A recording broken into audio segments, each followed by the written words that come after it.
Hi అండి. కుట్టేసిన బ్లౌజ్కి అయితే పైపింగ్ వేస్తున్నాను. ఈ బ్లౌజ్ అయితే నాదే అన్నమాట. మొన్న కుట్టినప్పుడు అయితే కస్టమర్స్కి వేసాను పైపింగ్ అంతా ఇంకా అయిపోయిందనేసి కొత్తవి తెచ్చాక నాది వేసుకుంటున్నాను తాతీగా. ఒక్కొక్కసారి మన దాపుకుని బయట కస్టమర్స్కి ఒప్పుకున్నందుకు వేసి ఇచ్చేయాలి కదా, మనదైతే ఎప్పుడైనా వేసుకోవచ్చు అనేసి కొంచెం చిన్ని చిన్ని ఆనందాలు అయితే ఇలాంటివి వదులుకుంటూ ఉంటాం అప్పుడప్పుడు. ఇలాంటి విషయానికి వస్తే నా దగ్గర అయితే ఒక విషయం అయితే జరిగింది, అది చెప్తాను. మీకైతే కనెక్ట్ అవుతుందో లేదో చూద్దాం. ఆ మధ్యలో బ్లౌజులకి మోడల్స్కి ఓ లేసులు వేసేవారు కదా, ఒక లేస్ అయితే బాగా ట్రెండ్ అయిందనమాట.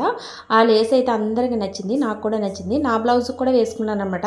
పండగకి అందరికీ కుడుతున్నప్పుడు నేను కూడా జాకెట్ కుట్టుకున్నాను, దానికి కూడా వేసాను. అయితే ఒక సిస్టర్కి అయితే జాకెట్ బ్లౌజ్ అంతా అయిపోయింది, కానీ ఎదర మెడకు మాత్రం లేస్ ఆగిపోయింది అనమాట. షాప్లో తీసుకుందామని చూస్తే షాప్లో కూడా అయిపోయింది అనమాట. అంత ట్రెండ్ నడిచింది ఆ లేస్ అయితే. ఇంకా ఏం చేస్తానండి, నా బ్లౌజ్కి ఎదర మొక్కని విప్పేసి ఆమెకి వేసేసాను అనమాట. అలా సరిపెట్టేశాను. ఇలాంటివి జరిగినాయి మీకు ఎప్పుడైనా కామెంట్ చేయండి. ఫైనల్గా బ్లౌజ్ అయితే రెడీ అయిపోయింది. వీడియో నచ్చితే లైక్ చేయండి.